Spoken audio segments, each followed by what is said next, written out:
নমস্কার বন্ধুরা, শ্রাবণী রান্নাঘরে আপনাদের সবাইকে স্বাগত জানিয়ে আমি প্রতিদিনের মতো আবারও আজকের একটা রান্নার ভিডিও নিয়ে আপনাদের সামনে চলে এসেছি। আজকের আমি আপনাদের কড়াইশুঁটির সঙ্গে একটা ডিম দিয়ে একটা অসাধারণ রেসিপি বানিয়ে দেখাবো। আশা করি আপনাদের ভালো লাগবে। তার জন্য কিন্তু আমার পুরো ভিডিওটা আপনাদের দেখতে হবে। আর দেখা শুরু করার আগে একটা লাইক দেবেন, সুন্দর একটা কমেন্ট করবেন আর শেয়ার করতে ভুলবেন না। তাহলে চলুন আজকের আমি এই কড়াইশুঁটি দিয়ে কি বানাই সেটা আপনারা একবার দেখে নিন। রান্নাটা করার জন্য প্রথমে আমি এখানে দেখুন গ্যাসটা অন করে একটা কড়া বসিয়ে দিয়েছি। এবার আমি কড়ার মধ্যে দিয়ে দেব জল। এখানে কিন্তু প্রথমে বেশ কিছুটা জল দিয়ে দেব। কড়ার মধ্যে জল দিয়ে দিলাম, দিয়ে এবারে আমি এর মধ্যে দিয়ে দেব দেখুন কড়াইশুঁটি। এখানে কিন্তু কড়াইশুঁটিগুলো আমি ছাড়িয়ে ধুয়ে পরিষ্কার করে রেখে দিয়েছি। সেই কড়াইশুঁটিগুলো দিয়ে দিলাম, দিয়ে এবার কড়াইশুঁটিগুলো প্রথমে একটু ভাপিয়ে নেব। কড়াইশুঁটিগুলো কিন্তু প্রথমে ভালো করে একটু ভাপিয়ে নিতে হবে। কড়াইটা আমার এখানে ভাপানো হয়ে গেছে, দেখতেই পাচ্ছেন কড়াইটা আমার এখানে সেদ্ধ হয়ে গেছে। এবার কড়াইটাকে আমি আলাদা করে তুলে রেখে দেবো। কড়াইটা আমি আলাদা করে তুলে নিয়ে জলটা ফেলে দিয়ে কড়াইটা পরিষ্কার করে নিয়ে আবারও দেখুন আপনাদের সামনে চলে এসেছি। এবার আমি রান্নাটা করব, তার জন্য কড়াই দিয়ে দেব সর্ষের তেল। এখানে কিন্তু রান্নাটা আমি সর্ষের তেলেই করব, তার জন্য কড়াই সর্ষের তেল দিয়ে দিলাম। দিয়ে তেলটাকে প্রথমে খুব ভালোভাবে একটু গরম করে নেব। তেল কিন্তু প্রথমে খুব ভালোভাবে গরম করে নিতে হবে। আর আমি প্রতিদিনের মতো আপনাদের একটা কথাই বলবো যে প্লিজ আমার ভিডিওটা আপনারা টেনে টেনে দেখবেন না, পুরো ভিডিওটা দেখুন। আশা করি আপনাদের ভালো লাগবে। দেখুন প্রথমে কিন্তু তেলটাকে খুব ভালোভাবে একটু গরম করে নিতে হবে। তেল আমার এখানে খুব ভালোভাবে গরম হয়ে গেছে। এবার আমি এর মধ্যে দিয়ে দেব পেঁয়াজ কুচি। এখানে কিন্তু একটা মাঝারি সাইজের পেঁয়াজকে এইভাবে একটু কুচি করে রেখেছিলাম, সেই পেঁয়াজটা এখানে দিয়ে দিলাম। দিয়ে পেঁয়াজটাকে প্রথমে ভেজে নেব। পেঁয়াজটা কিন্তু প্রথমে খুব ভালোভাবে ভেজে নিতে হবে। আর আমার চ্যানেলের নতুন বন্ধু পুরনো বন্ধু সবাইকেই বলছি আমার তরফ থেকে অনেক অনেক ভালোবাসা। নতুন বন্ধুদের বলবো যদি আমার চ্যানেলটা সাবস্ক্রাইব করেন তাহলে পাশে থাকা বেল বাটনটা অবশ্যই প্রেস করে দেবেন, যাতে আমি যখনই কোনো নিত্য নতুন ভিডিও আপলোড করব সবার প্রথমে আপনাদের কাছে নোটিফিকেশান চলে যাবে এবং আপনারা আপনাদের সময় মতো ভিডিওটা দেখে নিতে পারবেন। আর পুরনো বন্ধুদের বলবো এইভাবে আমার কাছে থাকার জন্য, আমাকে এগিয়ে যেতে সাহায্য করার জন্য আপনাদের অসংখ্য অসংখ্য ধন্যবাদ। দেখুন আমি কিন্তু এখানে পেঁয়াজটা একটু ভেজে নিয়েছি। আর পেঁয়াজটা যখন দেখবেন এইভাবে একটু হালকা করে ভাজা হয়ে গেছে তখন আমি এখানে দিয়ে দেব আদা আর রসুন কুচি। এখানে কিন্তু আমি আদা রসুনটা এইভাবে একটু কুচি করেই দিয়েছি, তবে আপনারা চাইলে আদা রসুনের বাটাও দিতে পারেন। এবারে দেখুন আদা রসুনটা দিয়ে আমি কিন্তু আবারও একটু সময় ভেজে নেব, যাতে এতে এর কাঁচা যে গন্ধ থাকে না সেটা চলে যায়।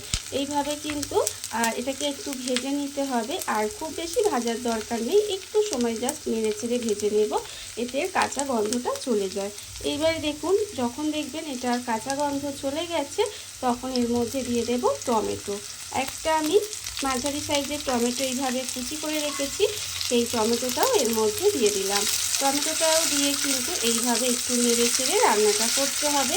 আমাদের দেখবেন অনেক সময় কিন্তু রাতের, বিশেষ করে আমি রাত্রিবেলার কথা বলছি, যে আমরা রুটি দিয়ে বা পরোটা দিয়ে কি খাবো সেটা কিন্তু অনেক সময় বুঝতে পারি না, বা কি বানাবো সেটা অনেক সময় বুঝতে পারি না। কিন্তু আমি আজকে যে রেসিপিটা বানাচ্ছি সেটা কিন্তু আপনারা এইভাবে একটু রুটি দিয়ে বা পরোটা দিয়ে বানিয়ে খেয়ে দেখবেন, খেতে কিন্তু ভীষণই সুন্দর হয়। বিশেষ করে এটা আপনারা চাইলে ভাত দিয়েও খেতে পারেন, তবে আমার মনে হয় এটা রুটি দিয়ে পরোটা দিয়ে খেতেই বেশি ভালো লাগবে, বা লুচি দিয়ে যে কোনো কিছুর সাথে ভালো লাগবে। এবার দেখুন টমেটোটা কিন্তু এর সঙ্গে মিশিয়ে দিলাম, দিয়ে এবার এটাকে একটু ঢাকা দিয়ে আমি এটা রান্না হতে দেব, যাতে টমেটোটা একটু নরম হয়ে যায়। এইভাবে কিন্তু একটু ঢাকা দিয়ে এটা রান্না হতে দিতে হবে।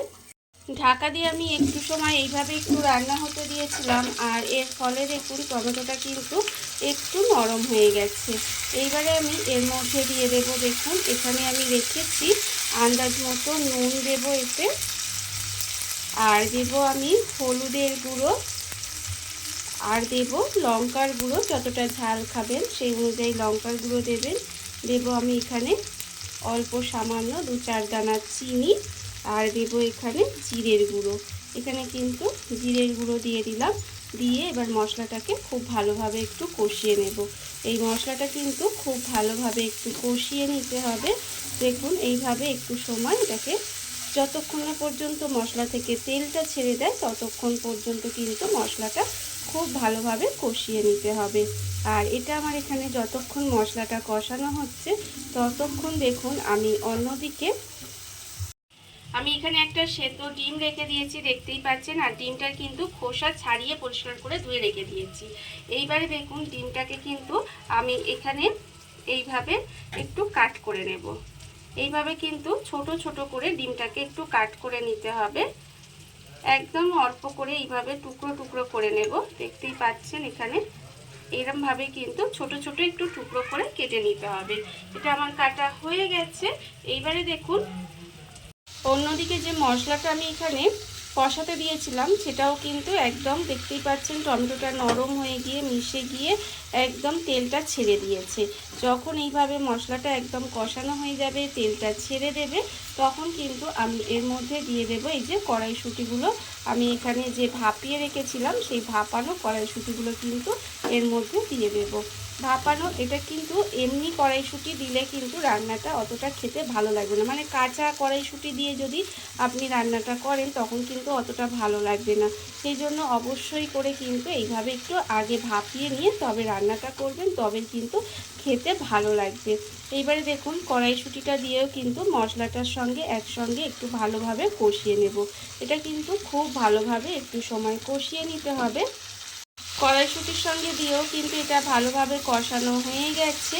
দেখুন এবার আমি এর মধ্যে দিয়ে দেব খুব অল্প সামান্য একটু জল। খুব বেশি জল কিন্তু দেওয়ার দরকার নেই, যেহেতু কড়াইশুঁটিটা ভাপানোই আছে। অল্প সামান্য একটু জল দিয়ে দিলাম, দিয়ে এবার এটাকে একটু ঢাকা দিয়ে রান্না হতে দেব। এটা কিন্তু ঢাকা দিয়ে একটু ভালোভাবে রান্নাটা হতে দিতে হবে। ঢাকা দিয়ে আমি এটা বেশ কিছুক্ষণ এইভাবে রান্না হতে দিয়েছিলাম। আর দেখুন এখানে কিন্তু রান্নাটা আমার প্রায় হয়ে এসেছে। এইবারে আমি এর মধ্যে দিয়ে দেব এই যে আমি যে একটা ডিম এখানে কুচি কুচি করে রেখেছিলাম, সেই ডিমটা কিন্তু এবার এর মধ্যে দিয়ে দেব। ডিমটা আমি এর মধ্যে দিয়ে দিলাম, দিয়ে এবার এটাকে এর সঙ্গে একটু মিশিয়ে নেব। এটা কিন্তু এর সঙ্গে মিশিয়ে একটু রান্না করে নিতে হবে। সত্যি কথা বলছি, আপনারা এইভাবে একদিন রান্নাটা করে দেখবেন, কি যে ভালো খেতে হয় সেটা আপনারা নিজেরা না বানিয়ে খেলে বুঝতে পারবেন না। ভীষণই ভালো খেতে লাগে এটা। দেখুন এবার আমি এটাকে একটু সময় এর সঙ্গে রান্না করে নেব। আর এই যে কুসুমটা আছে, কুসুমটা কিন্তু গ্রেভির মধ্যে মিশে গিয়ে এর স্বাদটাকে আরও বাড়িয়ে দেয়। ভীষণই সহজ একটা রান্না, ঘরে থাকা কয়েকটি উপকরণ দিয়ে রান্নাটা তৈরি হয়ে যায়, অথচ খেতে কিন্তু অপূর্ব সুন্দর লাগে। দেখুন এবার এটাকে আমি একটু মিশিয়ে এটাকে একটু মাখো মাখো করে নেব। আমি কিন্তু এইভাবে আরেকটু সময় রান্নাটা করে নিয়েছি, আর যে কুসুমগুলো কিন্তু একটু ঘেটে ঘেটে দিয়েছি। দেখুন রান্না আমার একেবারে রেডি হয়ে গেছে। আমার রান্না এখানে রেডি হয়ে গেছে। এবার আমি গ্যাসটা অফ করে দেব আর আপনাদের পরিবেশন করে দেখাবো ঠিক কেমন হলো। দেখুন বন্ধুরা, বাড়িতে থাকা কত অল্প উপকরণে কত অল্প সময় কত সুন্দর একটা কড়াইশুঁটির সঙ্গে একটা ডিম দিয়ে একটা অসাধারণ রেসিপি তৈরি হয়ে গেছে। আপনারা দেখতেই পেলেন। আর এটা কিন্তু খেতে ভীষণ সুন্দর হয়। এইভাবে আপনারাও একদিন হলেও বাড়িতে বানিয়ে দেখতে পারেন। আর এই ভিডিওটা যদি আপনাদের ভালো লেগে থাকে, আপনারা আমার চ্যানেলটা সাবস্ক্রাইব করে এইভাবে আমার পাশে থেকে যেতে পারেন। তাহলে চলুন আজকের ভিডিওটা এই পর্যন্তই। নমস্কার।